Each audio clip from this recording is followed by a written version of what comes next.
শিক্ষামন্ত্রীর পদত্যাগের পর এবার নতুন প্রশ্ন, আন্দোলনের নেতৃত্ব দেওয়া ককরোচ জনতা পার্টি কি এবার সরাসরি রাজনীতিতে নামছে? ভারতের প্রশ্ন ফাঁস ও শিক্ষা ব্যবস্থার অনিয়মের বিরুদ্ধে টানা আন্দোলনের মুখে পদত্যাগ করেন কেন্দ্রীয় শিক্ষামন্ত্রী ধর্মেন্দ্র প্রধান। আর সেই আন্দোলনের নেতৃত্বে ছিল ককরোচ জনতা পার্টি বা সিজেপি।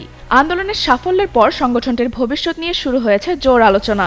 অবশেষে এ নিয়ে মুখ খুলেছেন সিজেপির মুখপাত্র আশুতোষ রাঙ্কা ও সৌরভ দাস। ভারতীয় সংবাদ মাধ্যমকে দেয়া সাক্ষাৎকারে তারা জানান,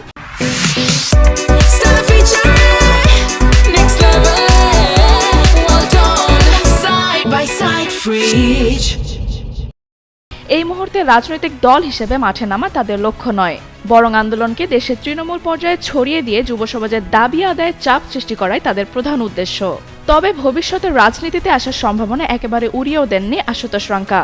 তিনি বলেন, ভারতে কোনো সম্ভাবনাকেই পুরোপুরি না বলা যায় না, তবে এখন পরিবারের কাছে ফিরে কিছুটা বিশ্রাম নিতে চাই। এদিকে সরকার জানিয়েছে, শান্তিপূর্ণ আন্দোলনকারীদের বিরুদ্ধে দায়ের করা মামলাগুলো প্রত্যাহার করা হবে এবং ভবিষ্যতেও আয়োজকদের বিরুদ্ধে নতুন মামলা না দেওয়ার বিষয়টি নিয়ে সমঝোতা হয়েছে। আন্দোলনে মন্ত্রীর পদত্যাগের পর এখন সবার নজর, সামাজিক আন্দোলনে সীমাবদ্ধ থাকবে ককরোচ জনতা পার্টি, নাকি একদিন ভারতের রাজনৈতিক অঙ্গনেও দেখা যাবে তাদের।